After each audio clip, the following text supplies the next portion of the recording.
If you like talking, Women. Ladies, men, topic, Conversations. and occasional uninformed politics, multiple talking women is for you. hit it!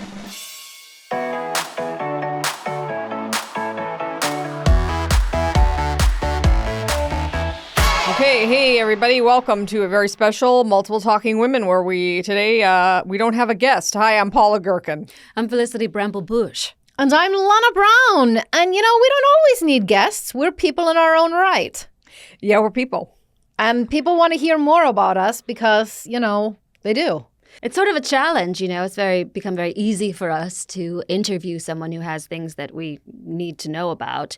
But are we interesting enough to talk to each other? I believe we are. I believe we are, but also we're going to be talking about some of the people that we had at our incredible live podcast. So maybe, talking about them will be helpful. That'll be interesting. I don't know just that. lost 2 nails. One is in my hairs. Well, and there's a hair on my microphone. Is it my hairs? You know what? Actually, it might be. Oh, God, I've been shedding lately.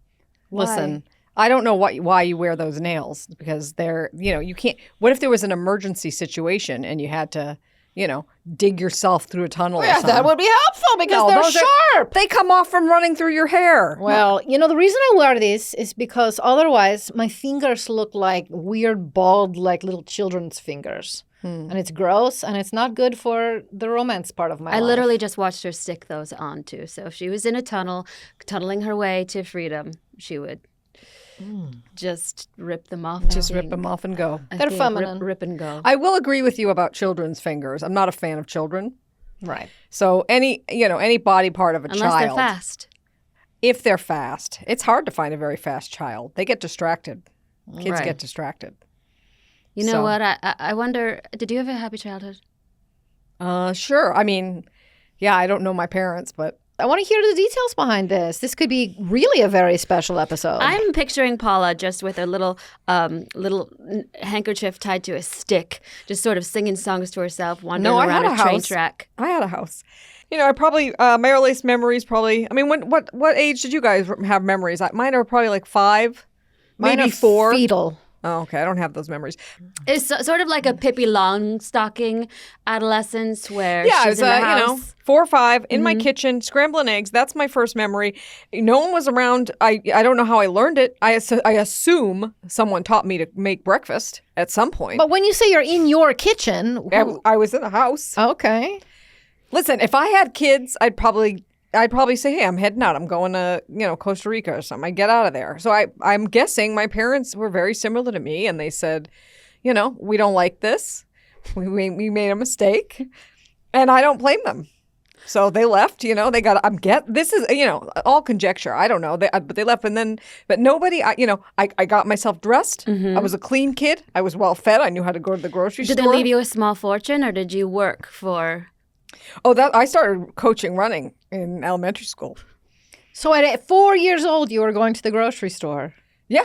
Yeah. Wow. Well, if you're, I have to say, you see the size of me now. I'm a short thing. Imagine me as 4. I was very tiny, and people would just hand me money. They'd see me on the street. I'd say, I'm here. My parents sent me here to the store, and I had $20. I'd Imagine go the in. size you might have been had you been shown any love.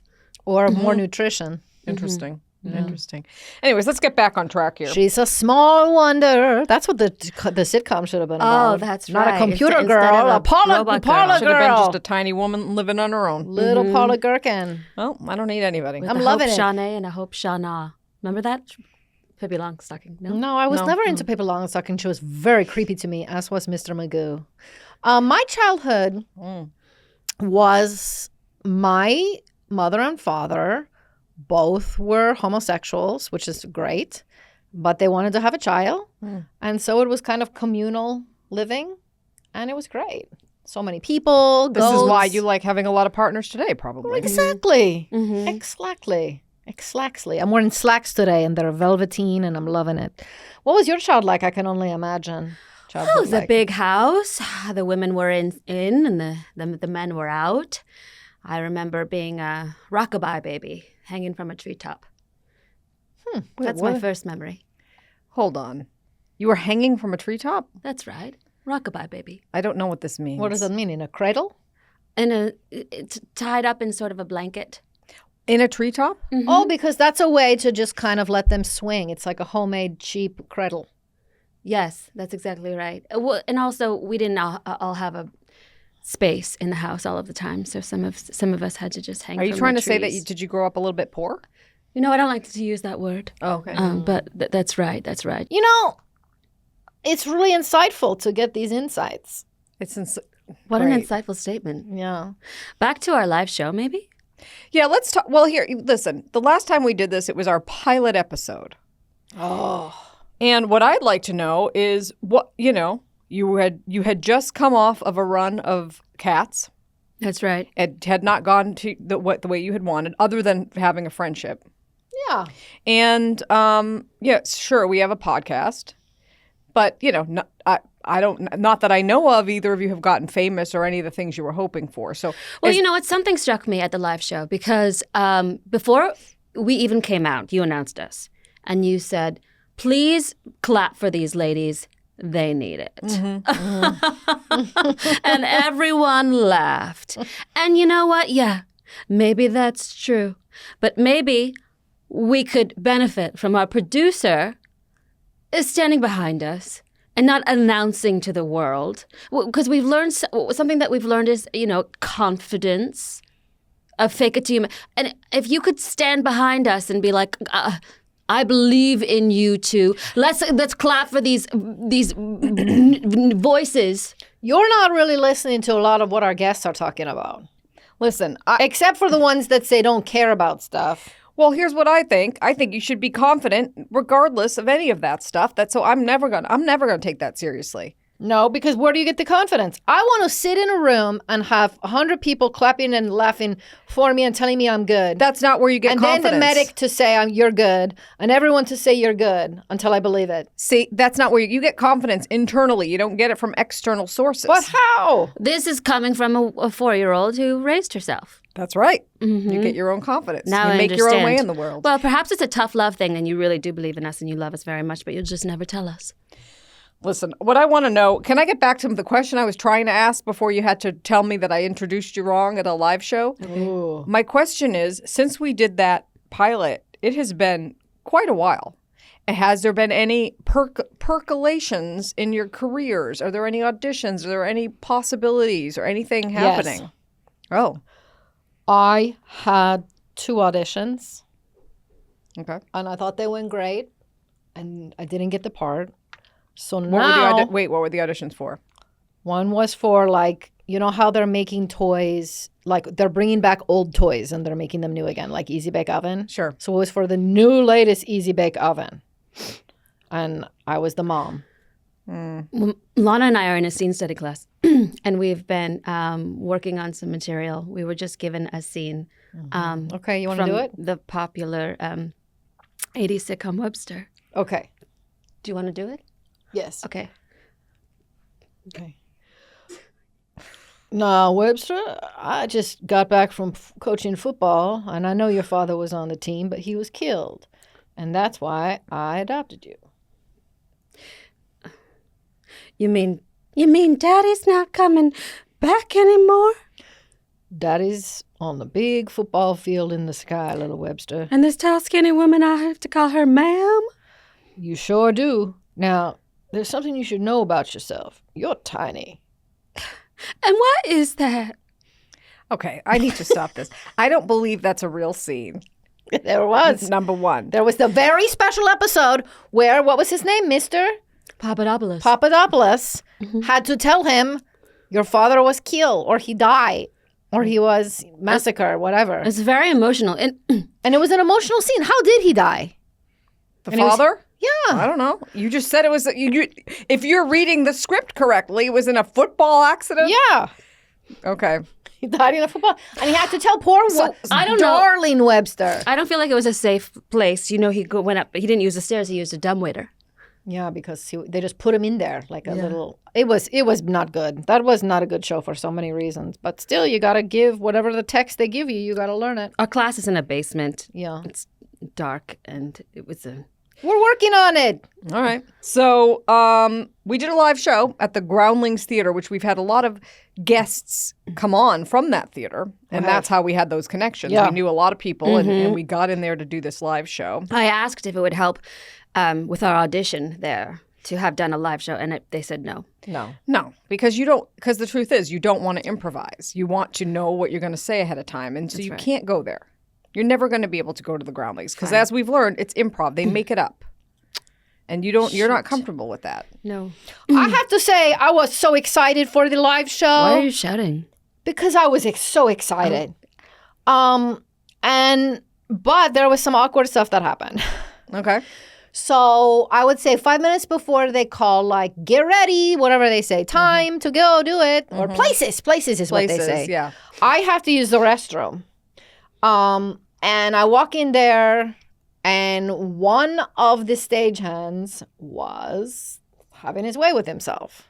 In the bathroom? Mm-hmm. We made eye contact. It was awkward. Afterward, he said, I have to do this to relax before a show. And I said, okay.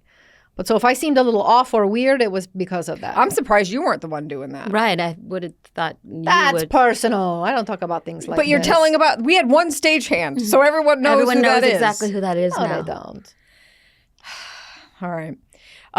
Well, here's what I want to talk about. I want to talk about the excitement and I don't really feel excitement, but I will say there was an energy backstage from a couple of megastars that were back there.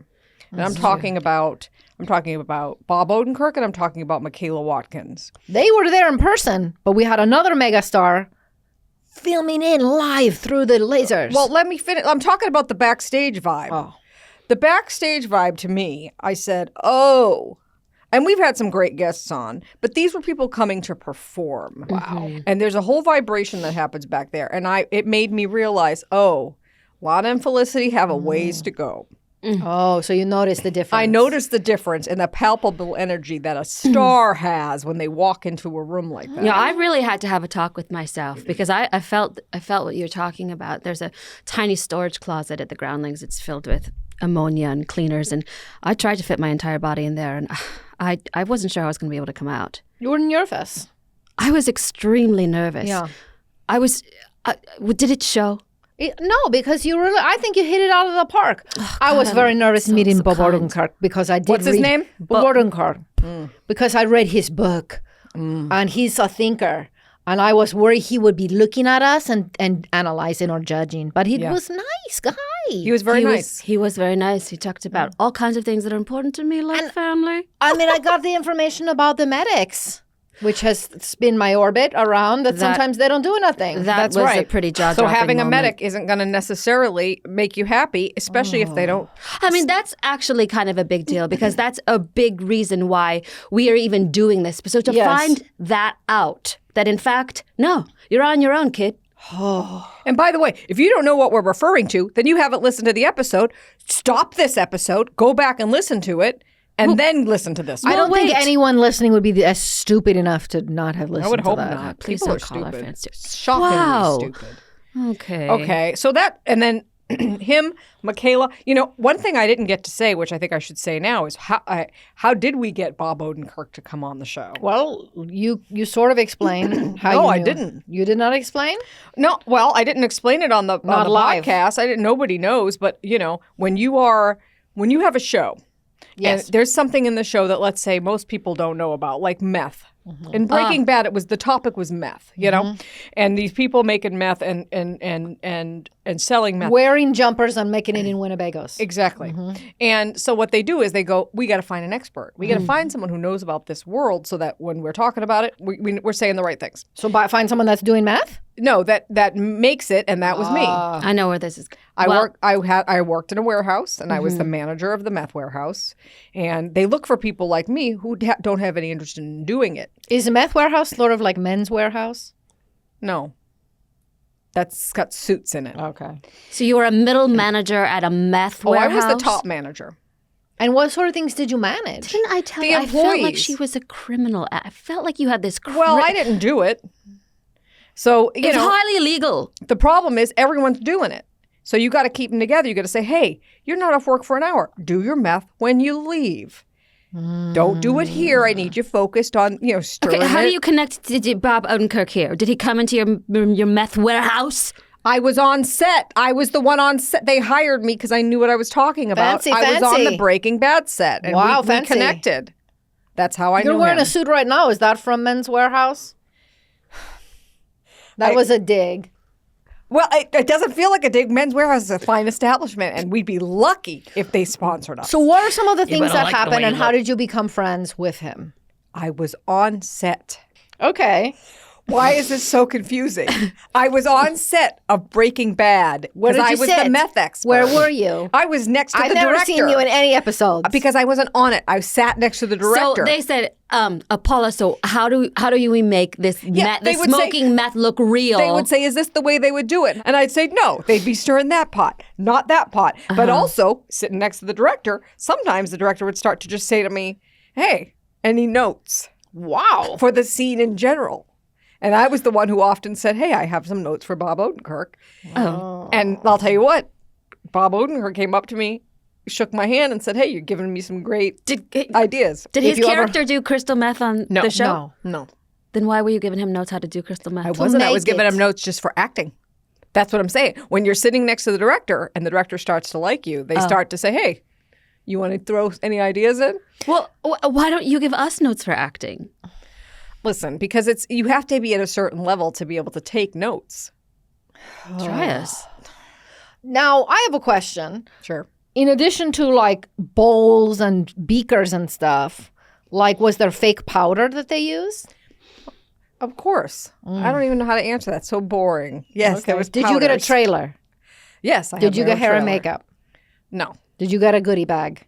Oh, yeah. I got, well, I filled a bag every day at the craft services. Did you teach anyone to run? Yes. Do you still work in film and TV? If the price is right, I'll jump on set and, Because I'm just feeling like this was a pretty big position for you, and you seem to have really slid down the ladder since then. I just do what I feel like. Okay. Okay. Right now, I feel like doing this podcast. So Okay, that gives us a little bit of, that's her way of saying she's a little bit happy. I like that you did that. I think your next job should be something where you're an expert on dragons because you know a lot about them. So if there's a dragon show, hire her. And give us a break for a week. No, I'm kidding. We'd be lost. We wouldn't know how to put the knobs and the buttons. Today you fixed the whole technological issue. Did you also work in a cave with? all right, that's enough. Let's also talk more about the live show. So we had first of all, this is important. Part of our live show was a fundraiser Yeah. for Support and Feed. And if It was you're a listening, fundraiser, not fundraiser. It was also fun. Oh. And it was a razor. If you don't know what Support and Feed is, you need to Google it right now. You got to find it online and you got to donate some money to it. It's vegan, homeless food because if you're homeless, you can't be picky and ask for meat. It's for people with That's food not what it is. insecurity. It's food okay? insecurity. But it's And vegan. You can have It's a vegan. home. Because guess what? You don't have to hurt animals to be fed. I think that is smart. Yeah, Mm-hmm. that is smart. it's And better that's for the- that's Maggie Baird. It's better for the. That's from her heart and her head. Yeah. Why I do some mean, people I like pronounce vegan vegan? I don't know.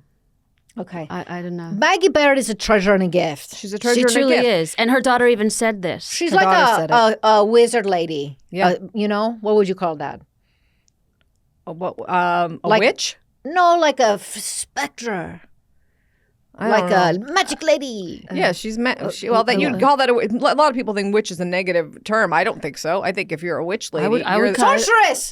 she's a sorceress. Okay, we can call her sorceress. Okay, then her daughter arrives and I'm shook. Yeah, so if you haven't listened or Seen. watched it, then her daughter, Billie Eilish, comes on. Yeah.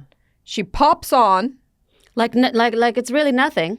like it's nothing with her skin glowing And her hoodie. and her gorgeous teeth. I'm not a big tooth person, but when I see her teeth, I think those are the best teeth I've ever seen. When I I see know, and I like a woman who's covered up. You know, and Billy comes on. She comes in. She's not one of these hussies with her boobs out, Lana? like someone sitting next to me, and she's still confident, full of grace, kindness, Her skin humor. and teeth are so good, and eyes and lips and voice, that it's almost, you look at her and you're like, okay, I'm done trying.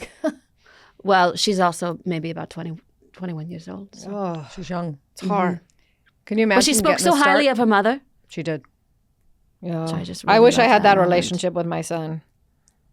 Well, Do you have any of your kids you think they'd speak highly of you? Yeah. in a Did you situation? learn anything from hearing that? yes, I did. I learned that go everywhere with your child and sit with their friends, and I'm sure she, when she was raising Billy, she said things like, "Speak when spoken to."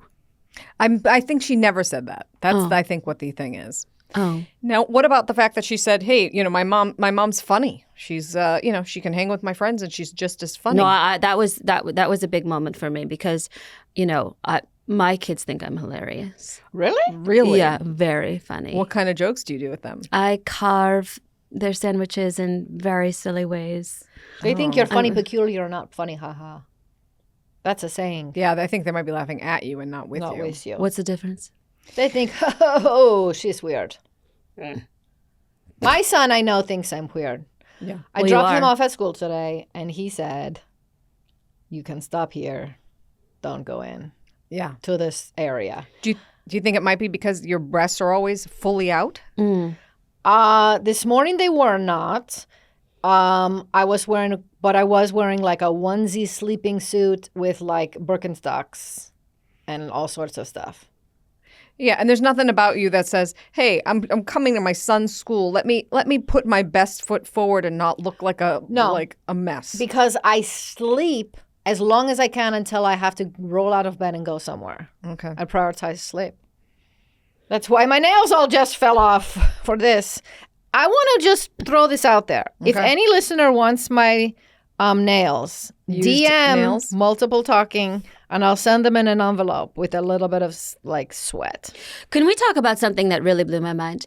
Is when we asked if Bob and Michaela knew each other, and they said, of course, everyone in the biz knows Oh, each that other. they have it. Yeah. And the- I couldn't tell if they were joking. Pulling our legs. Well, because that's absolutely how I think it No, I must think they have go. gatherings. I think those people have gatherings for sure. They have clubs. You knew of the hiking place they all go to? Yes. Yeah. They give each other They'll go to run. affirmations. Yes. Sometimes they'll go into a sweat lodge together. He did mention this. God, that world must be so fun to be in. But the more I kept saying that to him, then he looked at us at one point and said, I think you two might be too desperate. Right. Yeah. That's probably why I got an invite. Well, and then that's why I'm saying it would help if you maybe stopped telling people that we were desperate. I don't have to tell anybody. When you're across from somebody and you're leaning forward and your energy says, "Please like us, please include us." Well, we don't know about energy and body posture. Why don't you give us notes, acting coach? Okay. Well, How am I supposed to go through life? Then I'm just supposed to be a mean, cold bitch to everyone in the hopes that it gets me where I want to be? can you find somewhere in the middle? I'm not good at that. I'm very black and white. Okay. Well, I don't know what to tell you then. So, I want to make sure we pay special mention of Michaela Watkins here. Now, she's already been on the podcast, That's so true. sometimes we're just swiping over her as if it doesn't matter. No, I but think it that does. we're saving the best for last. We're saving the best for last because now talk about luminous. Well, Her hair, was amazing. I her hair can't was believe amazing. That What's woman she could really drinking? put herself together. That's tell what you I thought. What's she eating and drinking? Because I will also say Bob Odenkirk's face, though, was great. I'm sorry, what did you say? Bob Odenkirk's face was great, and his hair's, he is a silver fox, loving it. yeah, Check out his action he didn't seem to be movies. comfortable when talking about how yoked he was. He didn't. No. He didn't agree with that, but I think he is. He has that like, oh, shucks, I'm a comedian. I can't be too sexy, but those Yeah. are the ones I like. Yeah. Mhm. Yeah. But okay, back to Michaela Watkins. She's really a woman of this era. Sure. She really is. She really stands in her Power. power. Yeah, feminine powers. Now, Michaela Watkins also talked about her uterus being severed from her body And I also had this experience. And I thought it was your cousin. Both, everyone. If you have a cousin that's needed to have that taken out, I wasn't comfortable sharing it again because I've gotten a lot of flack for talking about it suck-like quality on the podcast. Yeah. So, somebody said to me. You didn't want to do it in person. I didn't want to do it in person because I thought they might look at me strange. Somebody said to me, you sure share a lot about yourself, don't you? Bleh. Who said that? Some person. Well, So, but I've done some thinking about it and I was inspired by her on the show. And I think she's great for talking about it. And boy, let me tell you, her hair and the way she looks, that's the she's best very advertisement for getting rid of it. unapologetic. Yes. And that's my takeaway too. I'm going to start being less apologetic. You were And apologizing to your husband the whole time and he was standing there like a shadow over the show. I'm not talking about my relationship with my husband. He is my father. What's his first name, by the way? Reginald. Yeah, but you call him Reg. I do, but I want to stop apologizing for my my whiteness and my conservative values, and I Reginald want to Bramblebush. represent a diverse. I'm going to go ahead and say it. I'm a diverse person. Huh. I am. There are many different colors of pink and white. In this community, in this Los Hollywood Angeles, in this community. Hollywood, All right. I am the voice of diversity, and I'm tired of hiding. I'm going to say it. And everyone's hemming and hawing, but I'm sorry. That's how I feel. You know what? I feel like you are diverse because you're different, but you're not diverse ethnically. Me, I have many parts of my body that verge into aubergine color, purple color. If you don't have that, you cannot be Yeah, diverse. but walk into any Erewhon, and it's wall-to-wall people like you. Oh, you're right. Then you would stand out there. all right. Here's what I want to say because we are coming to the time where we got to wrap We it up. just barely gotten started. Well, that's what happens. Oh, dear. As we wrap it up, I'm going to go around. We're about at the 6-month mark of these podcasts being out in the world. Okay, so as we head into the second half of a year of podcasts, what do you wish, either for the podcast or for yourself personally, as you go forward? Sacks of money. Okay, sacks of money For which to buy creams, lotions, oils, salves. So you're hoping to make a lot of money ointments. with this podcast. I want to make so much money that I can take a bath filled with creams. Okay. No water. It's just a cream and I jump in. Okay. Well, I hope to gain enough confidence to be able to graduate from Dolly Washington's on-camera Stairway to the Stars Acting Academy of North Hollywood. That's the California. class you both are in. That's exactly What's her right. name again? Dolly Washington. Dolly Dolly Washington. Washington's. Okay. Dolly Washington's. All right. And you And put that on graduate from it? That's right. Oh. Put that on my resume. Her name really does kind of explain who she is because she is really kind of a blend between Dolly Parton and Denzel Washington. She's It's got elements of both of But them. it's because this is something that you have to know if you're in Hollywood. You have to know your type. Exactly. That's right. So I could potentially change my name, Yeah, you go. but I could never do that to my husband. He would be heartbroken. I am a Bramblebush through and through. Sure. hmm Every part of me is Bramblebush. And how about you, Miss Producer Lady? You going to Well- stick around for the next 6 months? Yeah, I'm going to stick around for now. And I guess, here's my answer. It's pretty boring. I'm one day at a time. That's kind of my deal. So I don't really have any future plans. I show up when I feel like it. Today I felt like it. And we'll see what I feel like tomorrow. Wow, that's leaving us on tenterhooks. Well, My plan for you is to find your parents. God, that we could do a On this whole podcast. series on this. On the road trying to find them. all right. Well, I'm loving it. all right. You heard it here. Paula Gherkin. That is my name. That was on my birth certificate. On my birth certificate, they did black out the names of the parents before. I'm guessing my parents did that before they left, so I couldn't find them. So I don't know who they are, and I haven't done the research to figure it out. Hey, But, with my knowledge of geography and where things are, we could really do this. okay. Well, We're you gonna heard it do here it. first. We're going to start to figure out where in the world are Paula's parents. Yeah. It's like, where's Waldo? WIWIPP. Yeah. Rolls right off the tongue. It really does. All right. You know, Thanks. Yeah. I was going to Cool. say a goodbye Okay. before your goodbye. Thanks. Goodbye. We're done. Multiple Talking Women is hosted by Lauren Burns, Ariane Price, and Lisa Shurga, and produced by Cara Fano and Amelia Misko at Stampede Ventures for the Stampede Podcast Network. Okay, I'm done now.